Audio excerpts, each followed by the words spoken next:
You're gonna love this. I want to hear it. I'm objective. You're critical. Anico at the disco. He's positive. Join the Mixtape 615. Today, tomorrow, yesterday, It is the dopest supporter group in all of Nashville. forever. Testing. 1, 2, 3. This is a Mixtape 615 podcast. Right now, this is the place to be. Man, do we have a show for you tonight. If you're a Nashville Soccer Club fan, you just trying to see what's going on with the boys and girls. A lot going on. I invite you to lock in with us real quick. I'm your boy, Tunji, a.k.a. Young Turtle, the Soccer Face, SF Doom, the Big Kahuna, munching on a little tuna sandwich, the DR Kid, affectionately known as Steam Poppy. Yeah, my man, por favor. Yo, any given Wednesday, you can catch me at Southside Kitchen and Pub, throwing back whiskeys, talking about the fact that, you know, the big gaffer is gone, waving my paycheck in the air like I just don't care. Mr. Sipping Mai Tais on this beach, feeling in Belize, feeling cool like a summer breeze. AKA dude walking down Broadway with the cleanest pair of Jordan 1s that you ever did see. The golden boy with the golden voice, also known as Chicago Mike, the Glizzy Gladiator. And once again, this is a Mixtape 615 podcast. Austin, tell them who you are, baby. What is up, guys? Yes, whole lot going on. But before we get into that, my name is Austin, a.k.a. Wild Mane, a.k.a. Ginger Snap, a.k.a. The Fumbling Dublin, a.k.a. Chicky Parm Parm, a.k.a. Red Beard Arg. Logan, tell them who you are. All right, everybody. It is Logan, a.k.a. Beer Main, and I'm going to keep it short and sweet like that because we do have a lot of soccer news that has come out just recently. Everything today. From, everything from NYC and Philly getting a Raccoon all-star who now has his own Topps card already for the MLS. Insane. Oh, it's great. It's great. From Raccoon Freedoms all the way to overspending in some clubs. We will say that for sure. But there is so much going on in the soccer world right now. Jurgen Klopp, about to hit his final game. It's insane, but we're going to bring it all the way back to Nashville because there is a coach who has officially coached his final game. That is Gary the Gaffer Smith. And he is gone, guys. He's gone. His final game in Nashville. His final game in Nashville. He's gonna get another. He'll have another. Yeah, sure. He'll have another league. He'll go. Some into, USL team is out there looking for a coach. I'm sure. Yes. But initial reactions, Austin, hit me up, man. What are you feeling today at 10 a.m. when you saw that news hit? I'll be honest. I was happy about it. And it's not for a hate of Gary. But I feel like we've just seen as much as we're going to see with Gary Smith. I don't know where else this team. Yeah, we've seen as much as we're going to see. I don't feel like with Gary at the helm, I don't feel like we're going to be a team that's going to make a long playoff run. His one claim to fame was the League's Cup run that we made. And after that, if you look at his tenure, you just see the goal production start just way going downhill since then. And actually, there's a graphic that we can throw up here that's Nashville SC form under Gary Smith. You see the rise a little bit, but every single season, if you look in 21, we had a drop at the end of the season. In 22, there was a little bit of a spike at the end of the season, but then a drop. But then since League's Cup run last year, you can just see it constantly going down as far as the goals per game. And so I just don't know if we would have gotten anywhere further with Gary Smith. So honestly, I was happy. I was okay with it. And I'm looking forward to seeing what Nashville does in the future. All right. Well, Tunji, give me your reaction. 10 a.m. that news hits. What are your thoughts? Immediate thoughts? Well, I was working. I was flipping dumplings, so I actually didn't get the news until like an hour later, when my business partner tells me that he just sends me a simple text: Gary's out. And I was just like, I immediately went to X because that's where the news happens. All right, it happens there first. Yeah. And I'm looking at it, and I just was like, I was kind of stunned. I was kind of like, really? Like for me, I was like, that is absolutely savage of the front office. You know, that's worse than how they did Dax. You know? Oh, absolutely. At least they let him on for a little while. No, it was crazy to me because it was after a W for them to let him go like that. It didn't really make sense, which is why in my mind immediately I was just like, I don't think that was Mike Jacobs and John Ingram just giving Gary the red slip. I think there was an honest conversation being had, and Gary might have been the one to make. I'm just conjecturing, but I just feel like Gary, like that. I feel like he walked away from the job. I feel like he realized he wasn't the man for the job, and they came to terms. It wasn't like a Nashville SC fires. Obviously, the language was they're parting ways. Yeah.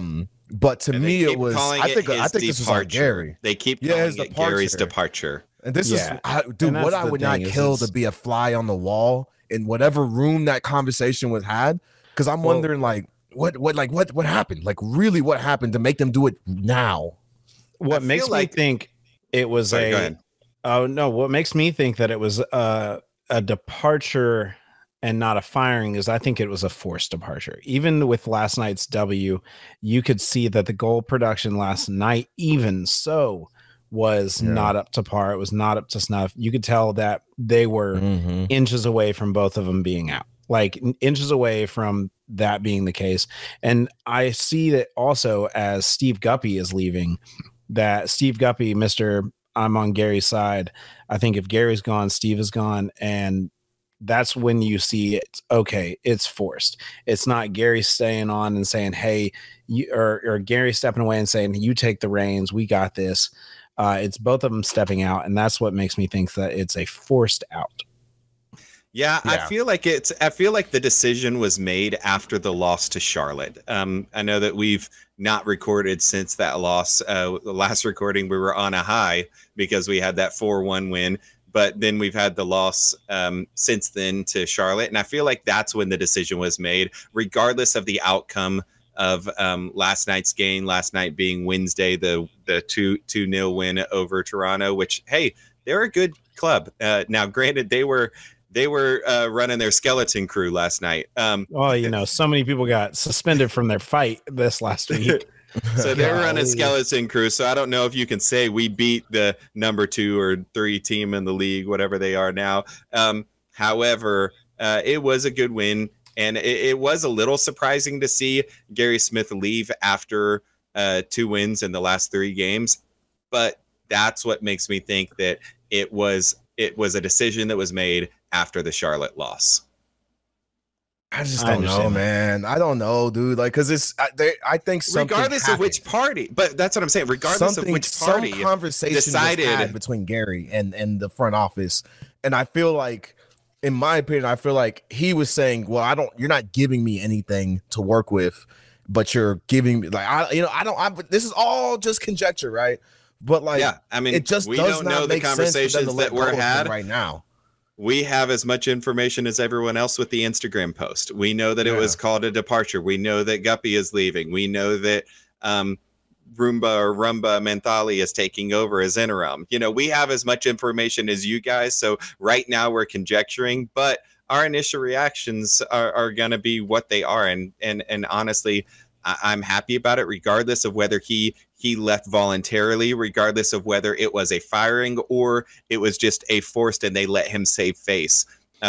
I think it's going to be better for the club. I really do, because this Nashville team, we've seen what they can accomplish when they are coached well, when the subs are made the right way, when the team is actually in form and in shape and healthy. So I think that the team can actually make production without Gary Smith if you've got somebody who plays the right shape and the right form. And we'll see what this interim coach has to offer. Yeah, I think the biggest thing that I saw out of all of it, and the only thing that really truly surprised me, is the win, not the why. I could care less about the why. I think all of us understand the why. It needs to be a shakeup, and we've been saying it for weeks. I think there's been pressure from fans for weeks on this, months even. And I think it's just the win that surprises me. You are firing a coach 48 hours before another game. I think, which is exactly Saturday, what I'm saying, bro. Yeah, I think after Saturday, can't just be a decision that they made a while back or before. This is not normal. That was made in the 75th minute yesterday, and it was the 75th minute, and I think the decision was made because you could tell. I mean, I said it. I was on Nashville Soccer Fan TV. Those guys are awesome. After games, they catch a lot of fans coming out. I was talking to them last night, and I even said it. I was like, it was an ugly but useful win. Like, yeah, we got the win, but it was ugly. It was gross. Like, the goals looked like accidents. You had Teal the Turtle, Bunbury. You had his goal that was inches away from being put out. It was just that goal is completely attributed to Tyler Boyd. By the way, 100%. That's because of Tyler. And honestly, Tyler could have kicked it in and gotten the goal either way. But yep.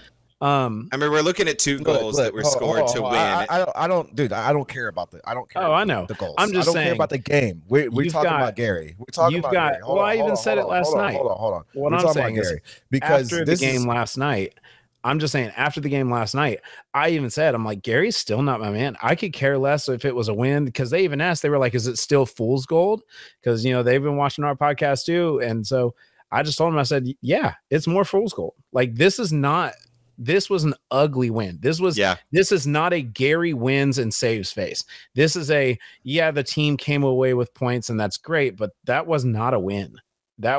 We came away with points and Gary's still got to go. Well, we know that Gary Smith is out. We know that the decision was made by calling it a departure, whatever that looks like. But we've got to talk about what this means for Nashville moving forward. And that's what we're going to talk about in our next segment coming up. Hey, Mixtape 615, are you ready for the 2024 season? We want you to join our supporters group. It is the dopest supporters group in all of Nashville. So sign up right now at mixtape615.com and rock your 2024 membership scarf so you can show off and say, we run this pitch. Imagine standing on the field, feeling the energy of the game close up, all of the energy of the stadium. That's a reality for our members. You can get on-field opportunities, plus get access to our tailgates where you'll bond with fellow fans over great food, soccer passion, and don't miss out on our epic away game watch parties. So sign up now, mixtape615.com, and join for the 2024 season. Whew, we're back. We are back to talk more Nashville SC, to talk more Gary. Golly, dude, like, what we know is we had 100. We're looking at Gary's tenure with Nashville SC, 7 seasons. In those 7 seasons, right? Some of those were USL. He's got 100 wins, 77 draws, and 62 losses. I believe. Someone fact checked me on that. That's 4 playoff appearances. Dude, it was a heck of a ride, bro. It was a heck of a ride. For me, the highlight of the Leagues of his tenure was the Leagues Cup final. Obviously, that was when I really just felt the most like, oh, Nashville SC, you know what I'm saying? But so the sad thing about that, in the back of my mind, I was like, I don't think this team gets any better. That's as far as we go. We get to 11 rounds of PKs. That's as far as we go with Gary. I just did not see it. And you guys saw, we went off a cliff after that. Right. So let me ask you, Logan. Thelma and Louise. Let me ask you. Let me throw this out there too. We all have Gary out moments too, right? We all have our highs. We all have our low. My Gary out moment, crazy enough. Well, I guess it's not that crazy, but it was the 5-0 loss to LAFC. I could just tell. I was like, this is not it. This team is not. This team under this coach is not working. I don't think that Gary is the overall problem. I think that he is a part of the problem, and they're taking steps to address it. There's a lot of work. There's a lot of work that's going to have to go into this team to get us to where I want us to be. But Logan, you tell me, man, what was your high with Nashville, and then tell me what was your Gary out moment. See, my high from last year, it's from last year as well. I feel like last year was probably our best year yet when it came to how we started. When it came to how we played through Leagues Cup, it was our best year yet. And honestly, that 10 game unbeaten run, like that was amazing. Like there was not a single other unbeaten team during the league at that point. Like we were it. And so we were the team to beat. On top of that, we had some of the fewest goals allowed at that point. I think it was Joe had several shutouts, and we were just riding high, man, riding high. He looked like, Mr. Clean out there. I mean, just riding high. But I will say my Gary out moment came this year too, and it was not the LAFC game because we had several players go down already. I was like, let's see what our guys do, let's see how we do, let's see what we do. And then as we realized, like, not all these guys are coming back, my out moment was Philly. Our letdown against Philly at home. We should have won that game. And I don't know what Gary was doing with the subs. We had said it several times to that point that subs didn't make sense. And at that moment, I was just like, all right, I'm done trying to make excuses. I'm done trying to come up with something in my head, doing this mental gymnastics. I'm out. I'm ready to go. Oh my gosh, dude. I feel you on that one, man. There was a lot of moments, but for me, for sure, like mine, you just know there's a moment when the fan, you felt that he lost the fans. I mean, last night was awful for him. I felt so bad, man. The amount of people chanting at him. No. I felt so bad. What's crazy is, how we do the gold, after every player, when they said, and coached by Gary Smith, boos across the crowd, which that's what I'm talking about. That's so bad. Instead of saying he goes to no, it was just boos across the crowd. And that's awful, man. I don't think he deserves that. I think this he's a foundation. I think he gave us our identity as a team moving forward, and I want to keep part of that identity, but I do want to evolve it. Austin, give me your Gary out moment, man, and your high. I mean, high has to be Leagues Cup. I'd agree with you there. I mean, the run all the way and then forcing a Messi-led team, to 11 rounds of PKs.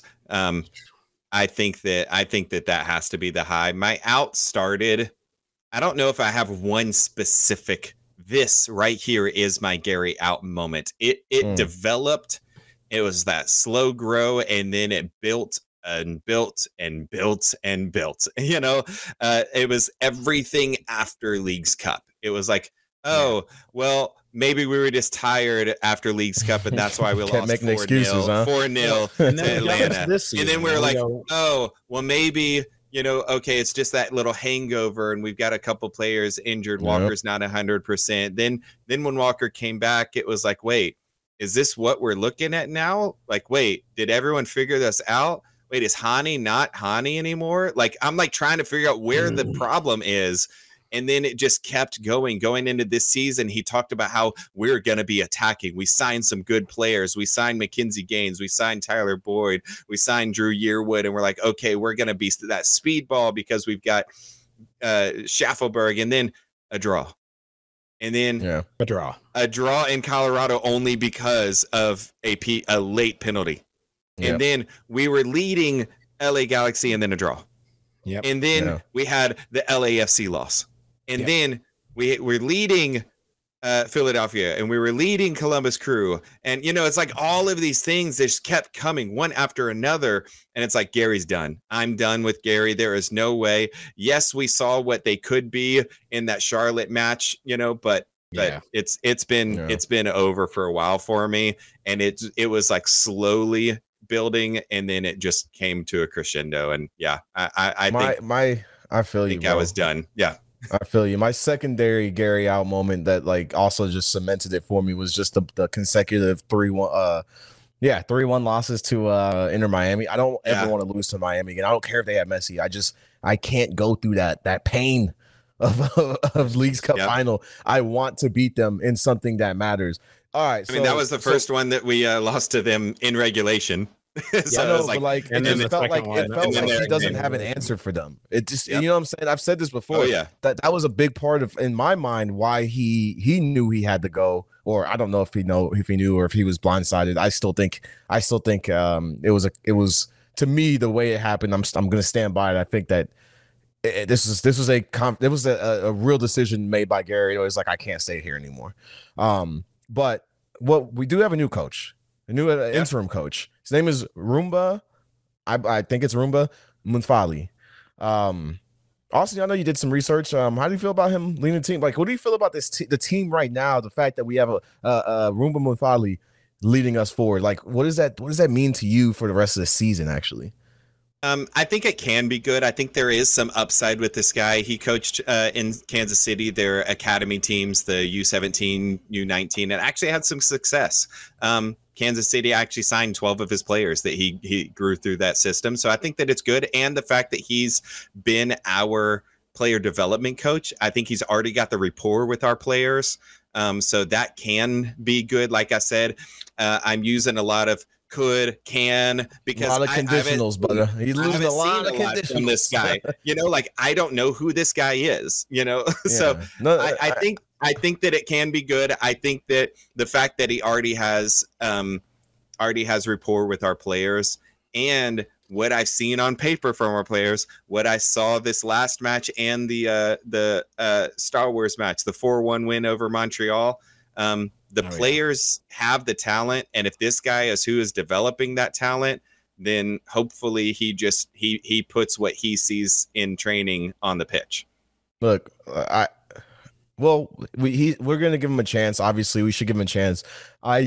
For me, I just don't think that. I think the season's I don't want to say the season's over because we've seen miracle ones by teams that have had to switch coaches midway through. Miami.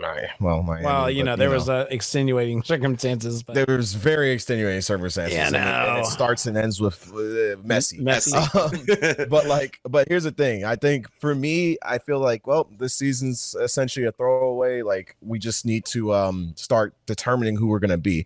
But what that question looks like for me right now, as of what Gary got fired, what was that, like 12 hours ago almost? Yep. Whenever as it was, recording, when the news broke. When the news broke, less than 12 hours ago. Logan, what should we look for in a new coach, a new head coach? All right. It's one word and it's very simple. Klopp. Okay, you're done. Not gonna happen. Austin, not gonna happen. Moving on.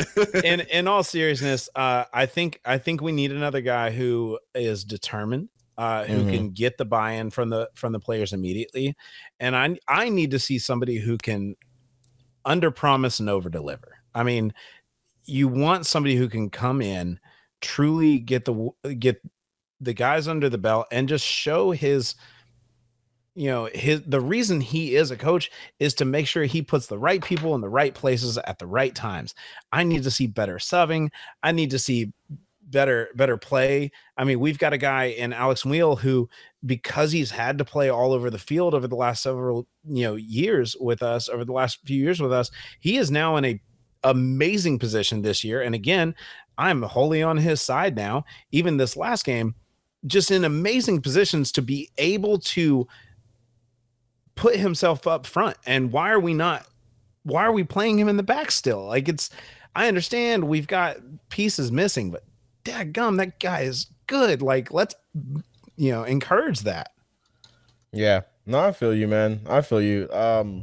You definitely want a guy who's coming in, right now, it's like breaking up with your ex, and I don't know if I'm quite ready. Are you ready to move on? Austin, do you have any guys that might fit Logan's description, or anyone that's on your wish list right now that could fill these shoes? I want to throw out a quick name, because I know the European season is coming to an end, and a lot of people are like, oh, Europeans, all of these, let's get these foreign-based managers. That's not going to happen, guys. I'm sorry to burst your bubble. I don't think it's going to happen. But somebody who might be interesting to look at is somebody who's local here in the U.S. It's a USL coach, okay? His name is Ben Pierman. He won Coach of the Year in 2022 with Memphis 901, where he looked really good and made Memphis 901 a winning team when they didn't have the best roster. And since he's been with Charleston, the Battery, he brought them to the USL Championship final last season. And so I think Charleston that a guy like that, I think that a guy like that who has turned two teams around and actually look now, Charleston has a little bit bigger budget than Memphis, but Memphis didn't have a big budget and he looked good with them, winning coach of the year. And so I think that that is more realistic for us. And getting a guy who is comfortable with the area, knows the South, I think could be cool as well. I kind of like that, even though he's a Memphis 901 guy. I kind of like that. I mean, we could always try and steal Memphis. Eric Quill from New Mexico United if we want a solid coach who plays a similar system to us. Second name to throw out would be Mark Briggs before you pull out anything like that. I think with Sacramento, I think that dude could actually look decent. Well, look, guys, we are at the beginning of what I hope will be a very thorough search, right? Yes. You can't go 7 years. Like, he's the only coach I've ever known under this club, right? Back when we had that logo behind me, the old logo, and now the new logo. He's the only coach I've ever known. So that's why I'm just like, look, if we're going to go for a new coach, I know what I want right now. I know what I want. When Mikel Arteta took over at Arsenal, he came with a 5-phase plan. Right? He had an actual plan. 45 days. No, let's have this thing turned around. His plan was interesting. It was like each phase, it was like kind of like, it wasn't what I thought it would be. It wasn't like, oh, we're gonna do this or we're gonna have like X amount of goals or points. It was like, no, first phase is like, I can't remember exactly what it was. I have to look it up again, but it was like something like instilling a level of confidence in these young guys. And like second phase was like I don't know, something like getting back to European, like, you know, he had like real tangible, but also like phase one, getting Hani back to MVP. Getting Hani back. This is like whoever is going to take over as a whole. No, whoever's going exactly, dude. Whoever's going to take over now, I just need a plan, because that is what Gary, I felt like, was missing over the last over the season. I didn't see a plan, dude. I didn't see any type of plan. Yep. But you know, I guess moving forward, we'll see what's gonna happen. What do we gotta talk about next? We got to talk about some spending that the MLS and Nashville specifically is doing, because the MLSPA just released all of their salary guide. So we're going to talk about that coming up. You guys know I'll be too lit on Wednesdays at Southside Kitchen Pub, but it does not have to be a Wednesday for you to get too lit with me at any of our away watch parties. Be sure to follow us on Instagram at Mixtape615 for all watch party information, so you can get in the mix with us, me, Logan, and Ginger Snap. Let's go.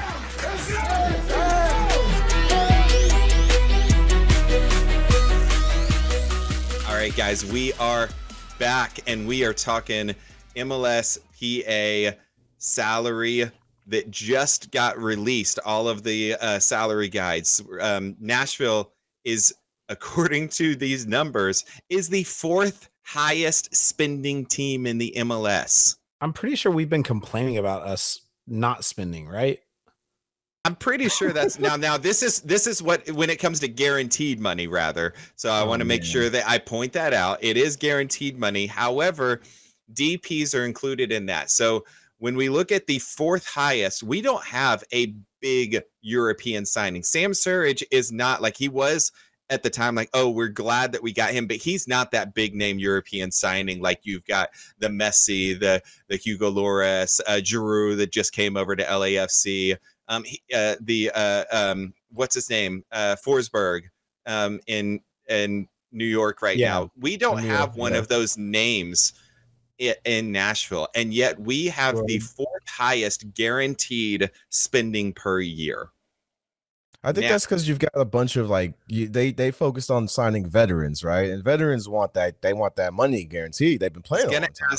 Now, so Tunji, since you're bringing up the veterans, I want to ask you: is the money worth it? Are we seeing the production that we expect out of a 4th highest spending guaranteed money team? The answer is no. Wholeheartedly, the answer is no. I will say this though. I think that, and we were talking a little bit about this before, but I think that Nashville has taken these swings on these guys, and they just could not imagine that it would work out the way it's worked out. Like, okay, I mean, okay, Loba, that's a swing, but I'm talking about guys like, obviously Davis. Randall Leal. Obviously, Randall Leal. Oh, yeah. They're like, who would have thought that we would only see him play twice in the last? I mean, like, I'm exaggerating, but in the last like 3 years, I feel like I've only seen him on the pitch twice. We've seen him play 8 minutes this year total. Exactly, and we are 12 games in. That was when they looked at this guy and they were giving him this money, they really thought that he was going to be a pillar. And every year we have to just make this excuse. Oh, Randall Leal's injured, so that's why we're not the attacking team we want to be. Another one would be the kid that they just paid a lot of money to, Jack Maher. Who would have thought he would fall off a cliff? Like, it's last season, really we were praising him at unfortunate season. We were praising him at the end of the season last year. I know. It's a series of unfortunate contract situations for Nashville, bro. I don't know, man. But no, they're not getting their money worth. I didn't think they were I didn't think they were a fourth highest. I didn't think that. Because the guys that we're spending on, like, they're not these. They're just don't feel like the quality of guys you see on other teams. I know that we're not LAFC. I know that we're not NYCFC. I know that we're not Miami. But look, why at are we spending like that? Look at Philadelphia. Look at the results Philly gets with the money they spend. Right? Yeah. They're considered to be one of the more consistent, better teams. Yes, they're having a rough go of it, but I feel like in the end of the year they'll probably end up making a decent playoff run like they always do. Now Chris Ivey wrote a good article on Broadway Sports Media, and in one of the sections he actually titled it Nashville's Bloated Belly, and he talked about a few people. If we look at kind of like the what we obviously know our DPs and what we spend on those, that's not counted against salary cap, but it is counted against guaranteed money when you're looking at how much they're spending. But Nashville's bloated belly comes with a few guys that we've actually mentioned, that Tunji, you mentioned. It's Randall Leal. We're spending $1.1 million on that guy, and he's played 8 minutes this season. Sean Davis, we're spending just over $1 million on, and Godoy is getting the start over him. Shaq Moore has been injured. Tyler Boyd has been injured. Jack Mayer is getting almost $800,000.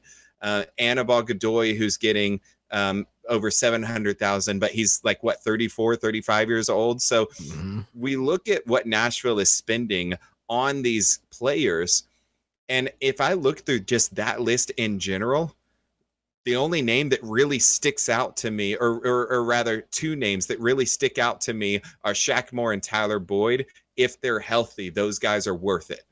Those guys are very worth it. But everyone else, are they worth the over $700,000 in guaranteed money? This is one of my things. Like, yes, Gary Smith might have had like a roster that they spent for, the fourth highest amount of guaranteed money on, right? I think that now that we've fixed or I guess addressed the head coaching issues that we've had, I think we got to address our roster building issues. I think we got to address our money spending issues. I don't know. I doubt that Mike Jacobs is the next one that's gonna go, right? But in my opinion, I'm like, he's just as guilty. He's just as guilty as Gary is, man. I feel like he's severely mismanaged. And whether it's just like, hey, he's made some bad calls and they didn't work out, or if it's just that, cool. I still think he's got to atone for that. He's got to, he's made a lot of bad calls that didn't work out. That's what's worse than like, I'm okay if you want to take a swing and miss, like, okay, at least you're trying for something. What's worse is we have a whole lot of redundancy on this roster. Exactly. We have a whole lot of stuff that is that's the same player, and we're just paying them both. Like, why do we only have one right back but 8 defensive center mids? Like, it's the same. Like, we've got the same person on the team. Let's clarify. We don't have 8 defensive No, we have 5. There's a difference. Now, Logan, when you see this roster, Brent Coleman, we have Jack, we have Josh, and we have those are center backs. Those are center backs, not defensive mids. So defensive mids, we've got Anibal Godoy. We've got Sean Davis. Godoy plays that position a lot. We've got Davis. We've got center, but center mids just in general. We've got so many of those. But Logan, when you look at this now, we know that there were some changes in the roster rules. And when we look at it, we've got two buyouts. Who do you think is worth buying out of this roster? Oh, that is savage. He just pulled a picture of Randall. He pulls out the Randall Leal picture. Like, what? It's like the question was coming. No, it's Randall Leal. It really is. It's Randall Leal. There's also another guy, and as controversial as it might be for some, being a veteran player, a guy who I think is crucial to us having. However, I think it would be crucial to us buying him out as well to be able to truly put the money in the best places. And it's Walker Zimmerman. Whoa. Now, I know it's controversial. That's insane. It's controversial. That's insane, bro. Again, I'm not saying I feel good about that. But is it just because you want another DP? You don't want him in the DP spot? Hold on. I think him. Have you seen our team since he came back? Yes, I understand. You're essentially saying changed it. You're essentially saying blow everything up, bro. That's what you're saying. I think a DP spot. It's that, or we got to nationalize Sam Surridge in a heartbeat. But because we can't have him open up an international spot. We can't. Yeah, no, that ain't gonna happen, bro. But let's do this. Let's open up an international spot. Open up a DP spot. Those are the two things that we need right now. And we have Randall Leal. If we buy him out, that's an international spot. A DP spot that we can afford to buy out with some of the players that we have in that back line. Again, Brent Coleman's been in great positions. We've seen a veteran player who we're not spending an arm and a leg on in that position, and he does a great job. Again, he's still got to get to know the team a little bit more. We're only 12 games in with this guy. He played into the role. But we have somebody who can do what Walker does. No, bro. Don't tell me to shoot. You're literally no. Brent Coleman is not Walker Zimmerman. Who can go in? Brent Coleman is not replacing Walker Zimmerman. I'll give you your second name if you want it. I'm not saying no. If you want a buyout name, his name is not Walker Zimmerman. His name is Sean Davis. We're spending $2 million on him and Leal combined. And Sean Davis is not looking. He's not looking the same. I don't want to let go of Sean because I like his middle name. He's got a cool middle name, Akira. I know, and it's one of the I'll spend money on that middle name. Animes. All right, no, but like Sean Davis, yes, but I don't. He's not getting a contract extension, and he's out next year, or at the end of this year. Same with Anbog Godoy. Like he's gone. Like we're gonna have some of that relief at the end of this year either way. You got some European players who are free, and we got an international spot now. So we got to get rid of somebody to pay someone. Mo Salah. But hey, in the comments, if you're listening right now, just tell us what you think. Who do you want to sign? Who do you want to buy out their contract? Where are the shakeups that need to happen with Nashville SC? You tell us. But for now, we're going to wrap another episode of Mixtape 615. So big love to you guys who are listening, commenting, liking, sharing, subscribing, all the things. We love it. We could not do this without you guys. 29. Episode 29, baby. 29? 29? All day. But guys, special shout out to Doug. This dude goes through all sorts of craziness just getting on here to help record us at night. You are the real MVP. We thank you for your sacrifice. So give some shout outs to Doug if you are commenting. Don't forget to stay connected, guys. Hit us up at mixtape615.com and on all of our socials on Instagram, Facebook, X. You can find us at Mixtape615. And for all of our video content, you can hit us up on YouTube at Mixtape615pod. Guys, don't forget, we do have a big tailgate with Atlanta United supporters group Footy Mob coming over. You've heard us talk about them on the pod. We love hanging out with those guys. This is a can't miss tailgate. We're friendly pre-match. We're head to head during the match, but guys, it's going to be a fun time. We've got Fela Force coming out. We've got coffee from Glass House. We've got breakfast burritos cooked by yours truly. So you know it's going to be a good time. Hit us up. And guys, keep it real. Keep it vibing until next episode. Mixtape 615 is signing off.